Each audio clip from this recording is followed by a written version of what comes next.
Welcome back, brand builders. Today we are talking about brand storytelling and turning obstacles into opportunities. I am with a very special and very talented guest, Deborah Burns, and we are going to be discussing not only all of the things that she's done between being an author and being a workshop leader, but she has a lot of great insight on how to write to win at work and life. And so we're going to dive into some really fun ideas behind storytelling. But to introduce our guest today, Deborah is a former Women's Media Chief Innovation Officer and now an industry consultant, acclaimed author, and corporate college workshop leader. She also serves as a career advisor for the changing world of work, which we all know is a big part of our lives now since COVID. So welcome, Deborah. Excited to have you today and welcome you to Brand Builders. Well, very happy to be here. Love building brands, love ideas, and love connecting the dots. So we could maybe do all three today. Let's do it. So tell us a bit more about yourself and your book, Authorize It, and kind of, some of your work in the past and what led you to writing this book. Well, for whoever's listening who still remembers the world of magazines, that was me. I lived that life for about 20 years in media and ran brands that were household names like El Decor and Metropolitan Home. And then when the world was imploding, when it kind of met its digital future and didn't know what to say next, I became the chief innovation officer for the company, charged with trying to invent and reinvent so that we could be in sync with what was coming next, because it was clear that we had to evolve as a business as the world was changing so dramatically. And at the same time, I knew that I was going to have to reinvent myself, that because this world was changing so dramatically, I too needed to change. And around that time, through a series of serendipitous events, too long to go into for this conversation, I was struck by the notion to write a book about my mother and our relationship. And she had been gone for about almost 25 years at the time. And I was an only child. She was an otherworldly, elusive beauty and figure in my life. And I worshiped her, but knew that something was unresolved. And that began a kind of parallel path for me, a side gig in a way, which became a 7-year creative journey with so many twists and turns and ups and downs and challenges and opportunities. And 7 years after that first thought, Saturday's Child was published. It was a thrilling and terrifying moment in my life, more terrifying than thrilling at first, but now more thrilling than terrifying.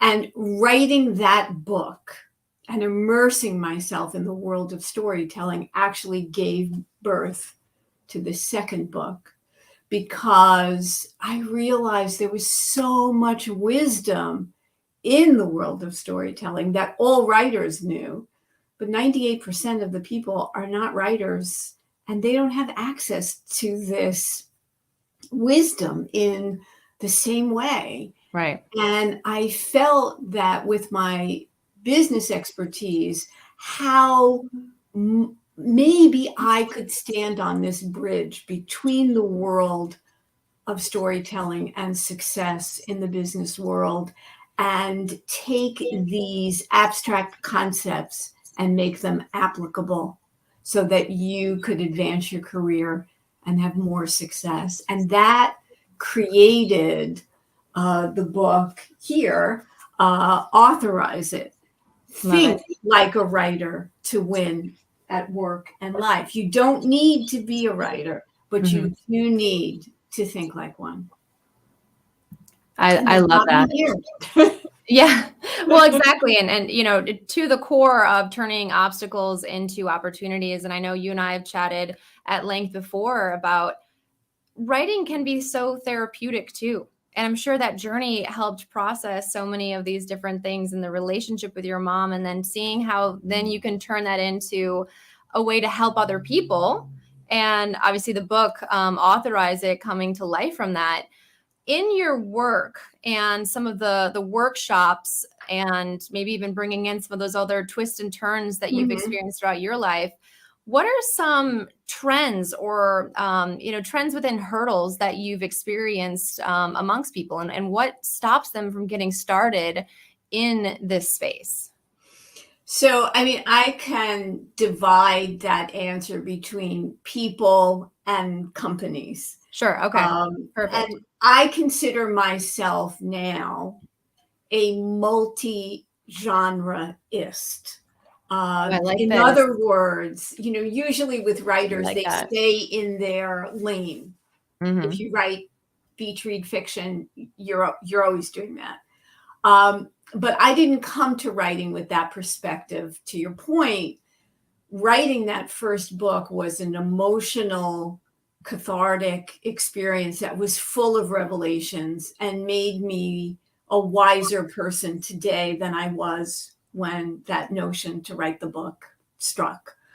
But for me, the second book is now nonfiction and career. So the first book is about story. It's about the personal narratives that even if your story is not like mine, there's something in mine that you can experience and you can take meaning from that. So story is really about who we are.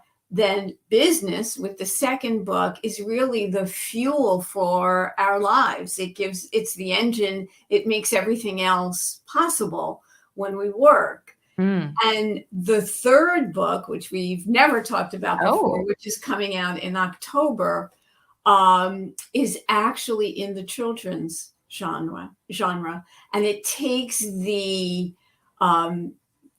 old nursery rhyme that Saturday's Child, the first book, is named for, and it brings it to life for children in this generation in a whole new way. And to me, children are our future. And being a multi-genreist makes me think through a wider lens, or see through a wider lens, have a broader perspective, because I kind of am operating in every space, and one informs the other. And that leads me to an obstacle that a lot of people face, and that is, oh, well, you can do all these things because you're creative. And that's not true. We're all creative beings. I can do all these things because I put in the work. Yes.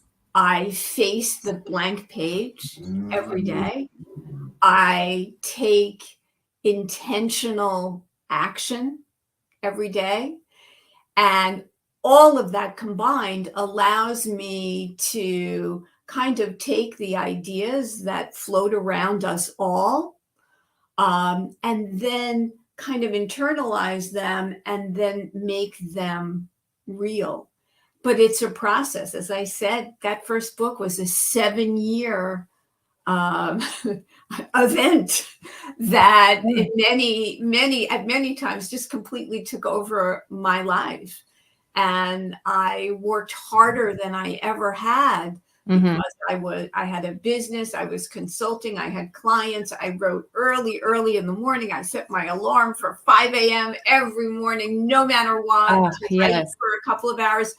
So, the output looks at first glance like, oh my God, how does she do this? But it really is the combination of those three things. I have an intention to do it. I face the blank page, I make it real, and I put in the work.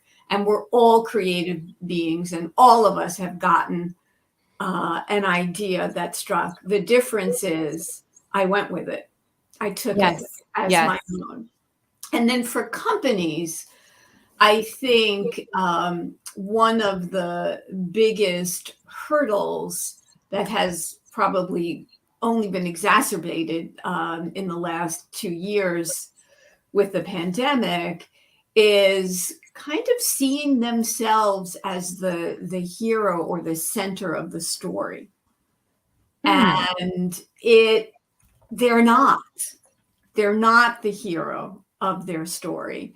And in some of the obstacles that have come up with companies in the Great Resignation and now in the Great Reset, whatever buzzword phrase you want to, the companies that are having the biggest challenges in this period are the companies that continue to see themselves as the hero of the company story. And in fact, the hero of the story, first and foremost, is the customer that you're serving. Any company is there to solve a problem for them. And that's rule number one of business storytelling.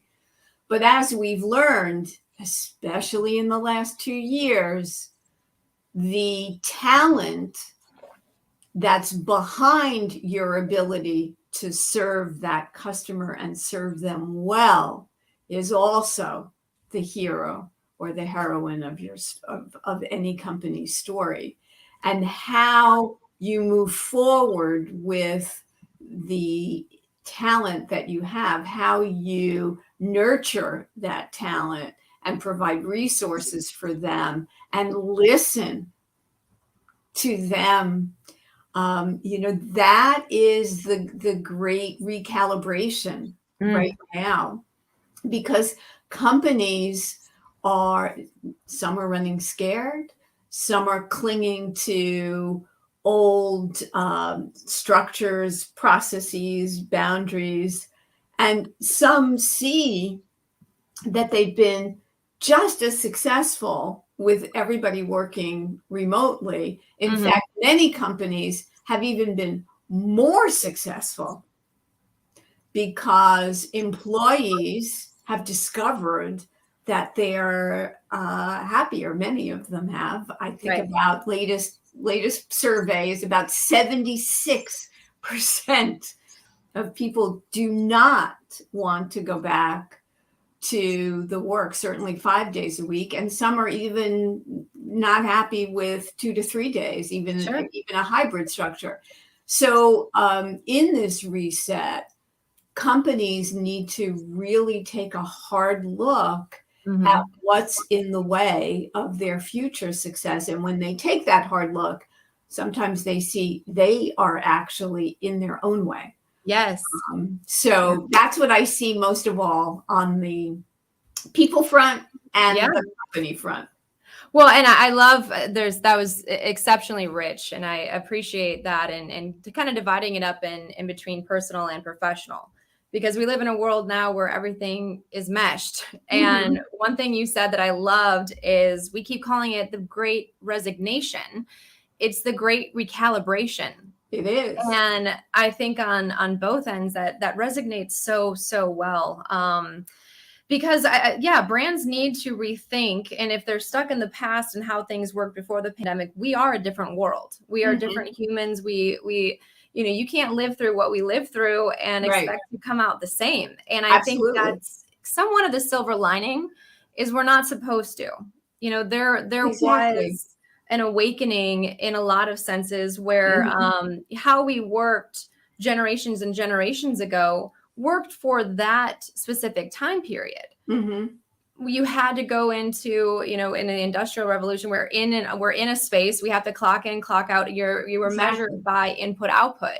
But now, yes, that's still the case, but in a completely different thought process. And I think it goes back to, what you're talking on the personal aspect of creativity and giving people the freedom and the space to do their best work in the ways that they feel most comfortable too.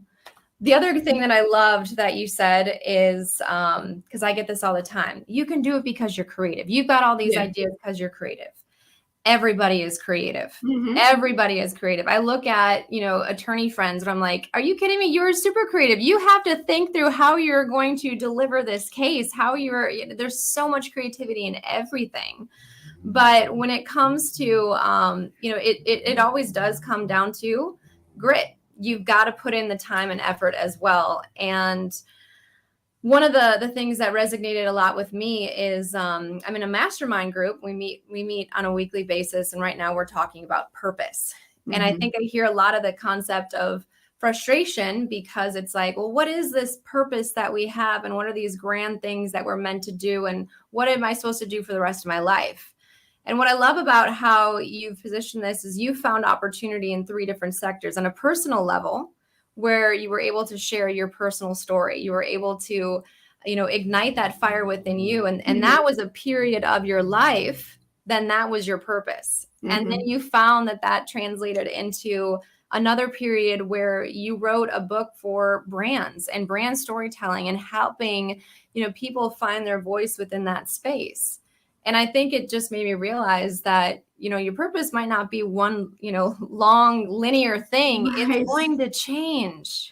One of the things we're recalibrating. Yes. And we're all on a character arc journey. When I work with corporations or I work with universities for college students, especially graduating seniors, bringing the notions of what makes a story great to the real world basically is what I'm doing. I'm sharing what a writer's perspective is. Right. And one of the core principles of every story is there's a narrative arc. There are things that always happen in every story. The plot is different. The details are different. But I've narrated to 4 cycles that happen in every story, that happen in every work project, that we all need to know. And if we know, we're prepared.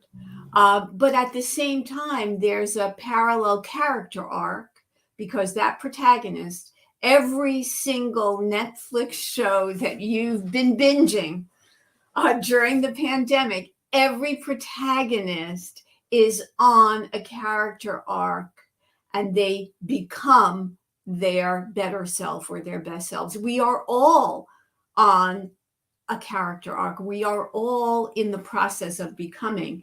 And that challenge with purpose is one I do here and one I kind of push back a little on because it cannot be found without the doing.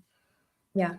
When you begin, if you told me 2 years ago after the first book published that I would be here with you today as a career expert advisor, that was not what I did in business. I was in marketing. I was in sales. I was a journalism major when I went to school. I always had some basic writing talent, but to write that story took me into a whole nother realm because I had to write differently. I had to learn how to do that. And had I not stepped into that first book, none of this would exist today because that gave me the idea for the second. And then the third came from the first book.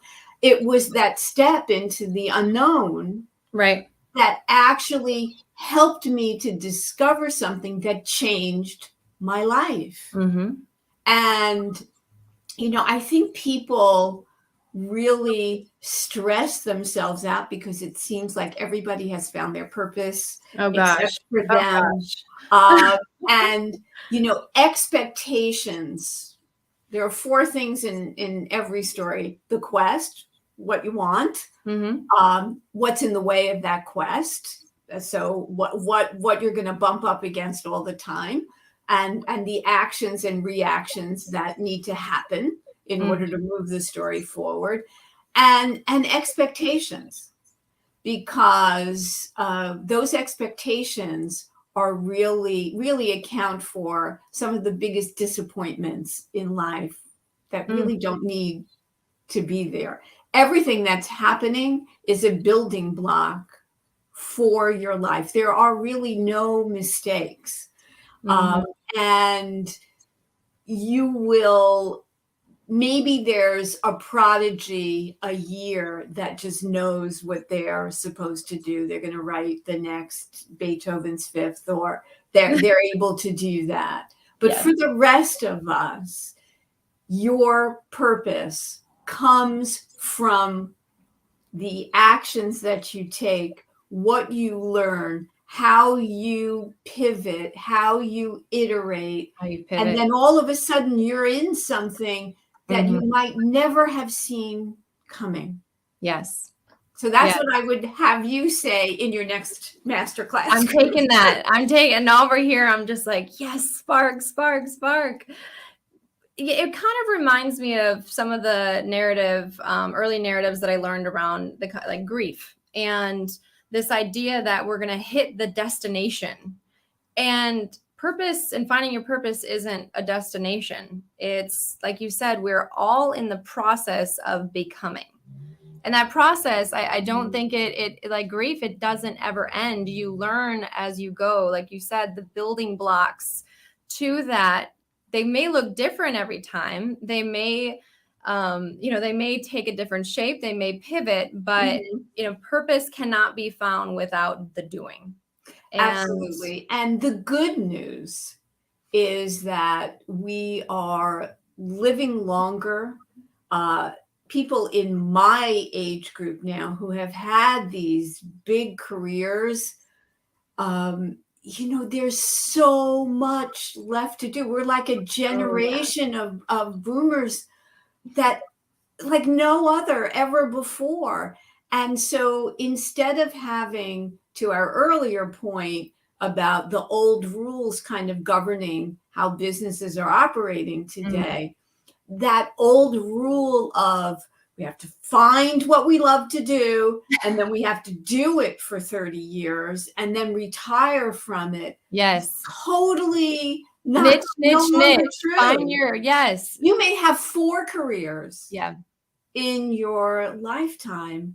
And there are things that I'm able to do now that I could never have done at an earlier point in my career for 2 reasons. I had a family, so I had the job and I had 3 children, and there wasn't the time to write a book. But an even bigger part is I didn't have the perspective. I didn't have the emotional depth to write that book earlier. And so I hope that that's a shape or two for some of what you could talk about in your next meeting. Everybody just breathe, lighten up a little. It's all okay. That's very refreshing. And because we're kind of driving ourselves crazy over this concept of like, we got to find it. We got to find it. We got to own it. We got to go with it. And I think, I've struggled as a creative. I've worked in the advertising space. My background is in creative, and it's so hard to find your niche. It's like, well, I'm good at this. I'm good at this. I'm good at this. And then, a lot of people always tell you, well, you got to pick one thing. You can only pick one thing and be good at it. And I feel like sometimes you just need that permission, and hearing the idea of like multi-genreist, or I'm not saying that right, multi-genreist. Genreist. I struggle with it too. But one other thing to your point, and this is going to be like the big aha for your next let's meeting, do it. Let's go. Is one thing writers understand is paradox, because that's what makes story interesting. So it's not even an idea, it's a fact. There are always coexisting truths for characters, for situations. There are coexisting truths for your life. So you just said, pick one thing. Okay. That actually specializing in something is actually good for you. Yeah. But at the same time, Another truth is be a generalist. A specialist, be a generalist. And so that's what how I interpret that for myself is I embrace that. I have specialized in these individual categories that have rules of their own for what makes something successful. And at the same time, that makes me a generalist because it's broadened my perspective. So even the person who advises you to specialize and pick one thing is not wrong, but they're not entirely right.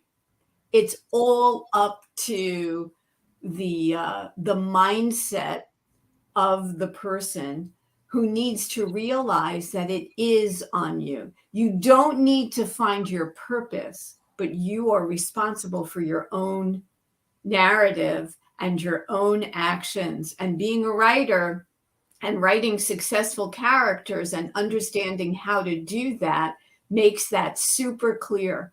This is all about self-direction, self-awareness, and self-regulation. And there's a lot of work in that, but that's what makes you successful. I love it. I love it. And I hope those that watch can get something out of that as well, because the topic of purpose has been, it's been coming up a lot for a lot of people, you know, and I think that it's refreshing to have new perspective on it. But also, you know, I think how you receive information, like you said, there could be two truths. But when if you think about it, there almost always there's almost always, you know, and it just comes down to when you receive information, when you receive, you know, just because it's how it's written doesn't mean that that's truth. And I've been reading, like, even, you know, lots of quotes that I come up with on and books even. And books that I'll look at and I'm like, okay, I can walk away from this and change my mindset to this view. But what do I want to take from this that I believe is truth? What can I mold to, you know, my own personal narrative in that regard? And, you know, again, personally and professionally. And I think that is, you know, that was rich, and I appreciate that. That was great. Good. Thank you, Deb. I'm glad. I'm here to serve. I'm just a supporting character for you. So good. But, you know, we kind of already dove into another one of the questions is, what are some of the misunderstandings around storytelling? And I think, you know, we've hit on a lot of those. And one that I want to bring up again is going back to brand storytelling and how companies, you know, they're still seeing themselves as the hero, whereas the talent behind the ability to serve that company and serve them, how we nurture that talent, those people, we, the employees, we, the people, are the heroes in our brand stories. And I think that, and I don't know if you saw, but just a few weeks ago, we did another Brand Builders video cast on personal branding and personal brand building. So interested in your take on how you think I guess, combination of people working on themselves and working as their own, you know, funding their own personal narrative, and how that benefits companies and brands. I'm going to take that on a couple of levels because it sounds, I don't want anything to be superficial. And when I talk about a company needing to nurture that talent, there's a responsibility of that talent to go along with it. When you work for a company, you are the star writer, producer, director of your own life. And you need to own that narrative. But when you work for a company, you're a supporting character. You're there to help that company succeed. You're there for the greater good. So it's not all about you. It's all about all of you together to serve the company that you're working for. And if you don't like that company, then that's up to you to change. Take action, move on. To take action.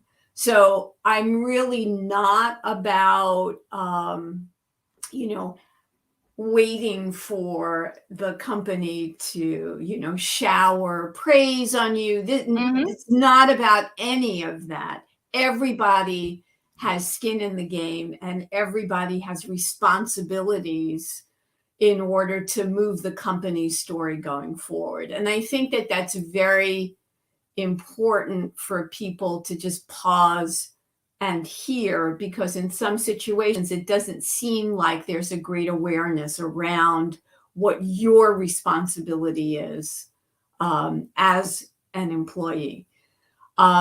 So with companies today, or let's go back to the people. We're on the people. We'll stay with the people. I think with personal branding, there's nothing wrong with personal branding. We're all kind of branding ourselves, even if we're not thinking about it, even when we're working inside of a company. So there's tremendous overlap. How a company sets a strategy, a vision, a mission, how they then have tactics that support that. Absorb all of it, because you can apply all of that to yourself. So you should be very savvy in how companies tell their story, and maybe what the opportunities are to improve that story or demonstrate it in a better way. A writer's rule that we've probably all heard is show, don't tell. You can't tell somebody that you're a great problem solver. That doesn't work. You have to show people that you know how to solve problems. Again, it's in the doing.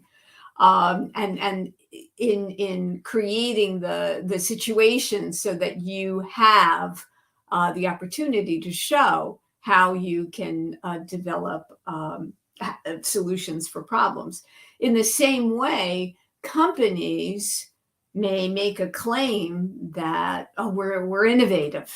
We're going to innovate the future. Well, how do you demonstrate that you're innovative?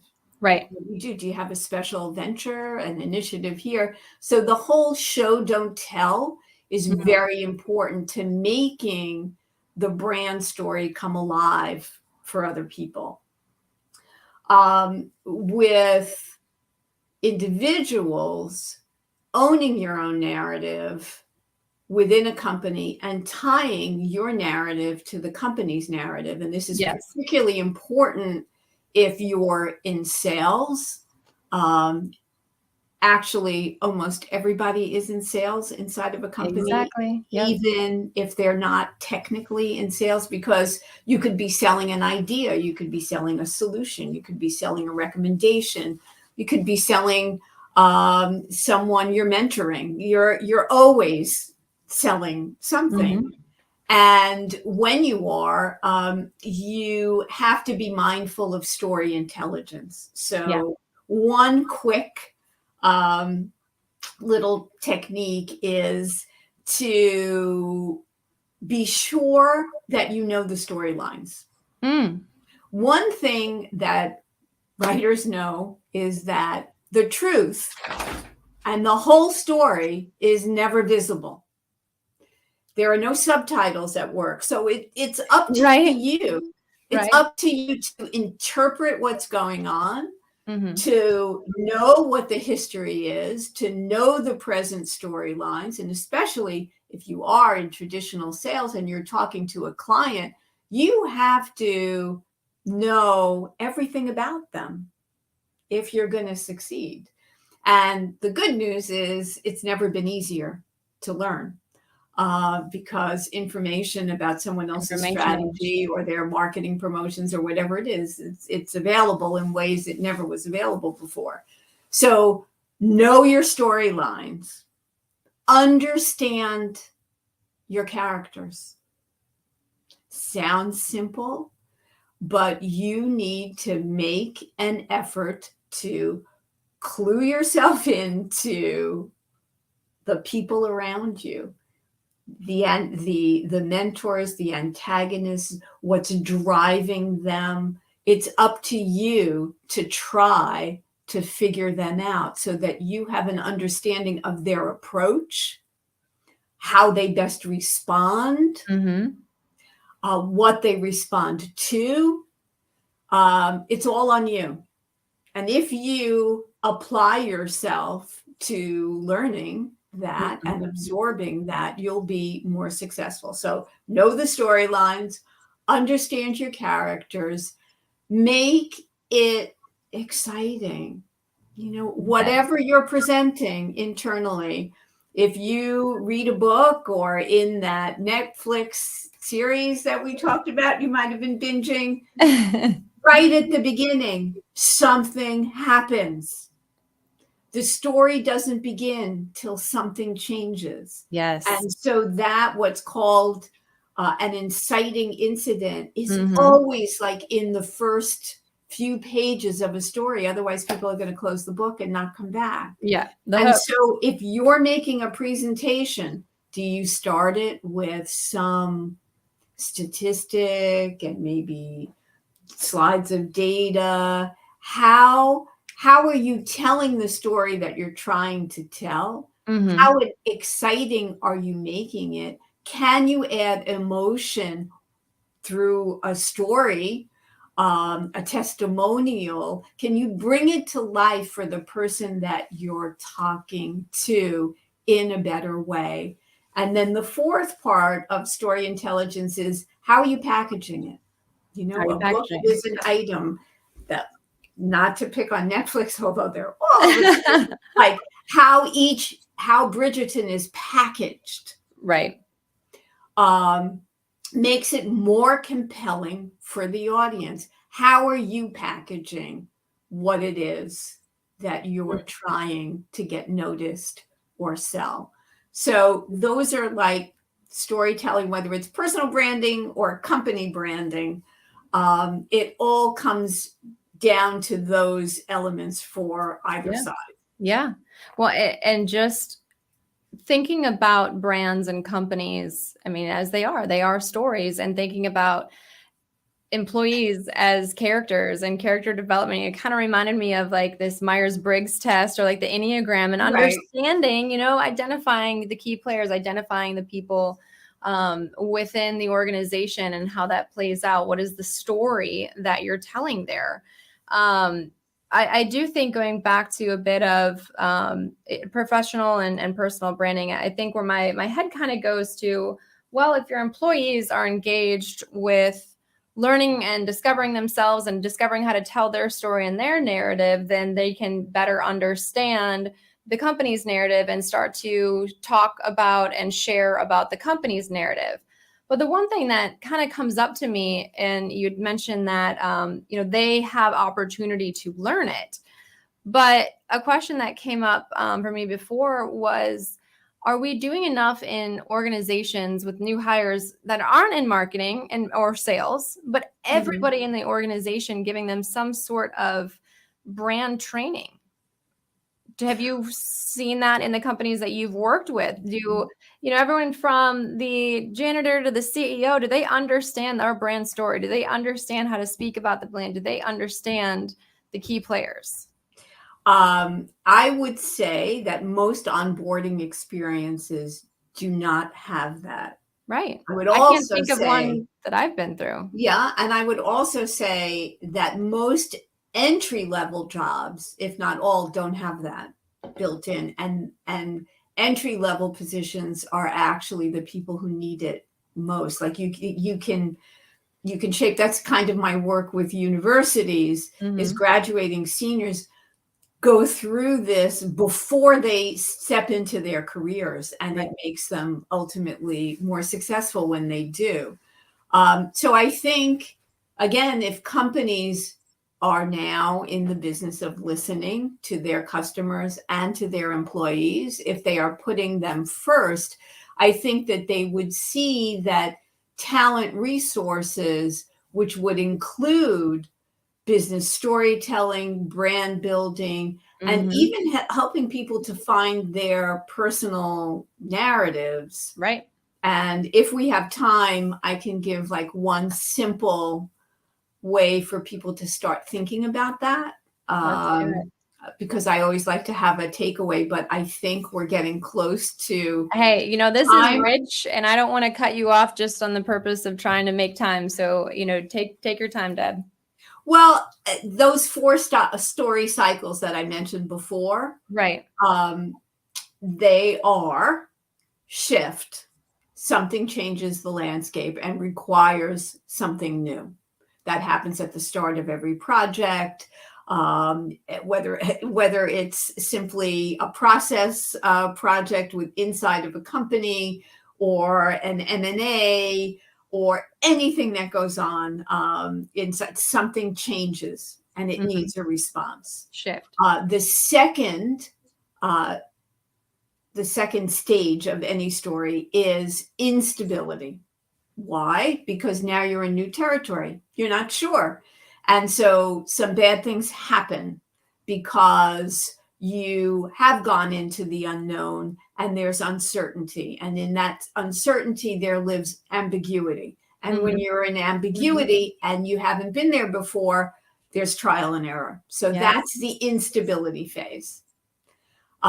Stage 3 is darkness. Always happens. You're in the messy middle of a project. Things get worse. They always do. Even when you're on the right path, they get worse. And then the fourth is light. There is some evolution. Even if the project fails, there's learning from that project for the individuals, for the company, that will lead to something else. So there's light at the end. If you, to get everybody started on a personal narrative, and there are many ways to do it that would make it even richer, but if you think of yourself and think of a pivotal event in your life that you entered one way and exited another, even if it was horrible, and you tied that event to the 4 cycles of a story. What shifted for you? What happened that kicked it all off? How did it get worse in this uncertain and ambiguous period? How did it get even worse than that?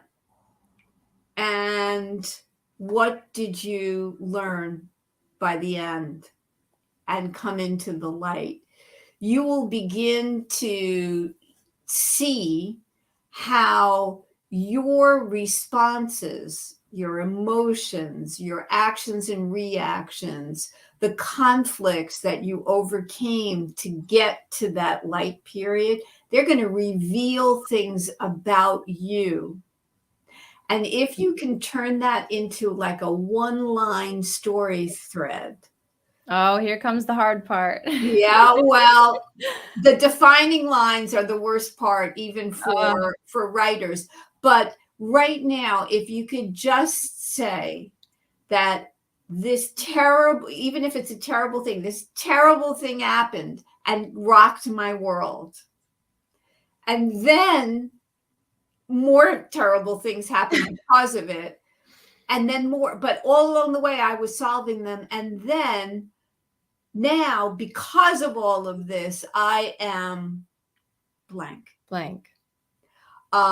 You will begin to That's powerful. To see the strengths that came from adversity. You can turn pain into some sort of power, or profit in some way. Things that you thought made you vulnerable, you realize are the very things that connect you to other people. And it's a simple exercise. Shift, instability, darkness, and light. Try to put one. Usually the moment is in childhood, by the way. Hint, hint.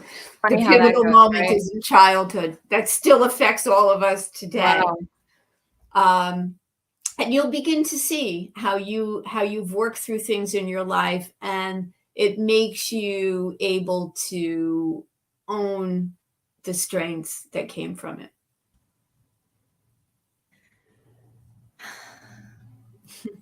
That's pretty remarkable. I feel like I think there's a lot of value in that. And, just it has my own mind going and my own practices between personal and professional growth. And, it's funny how you say, like, it all kind of goes back to childhood and thinking about how you've worked through things.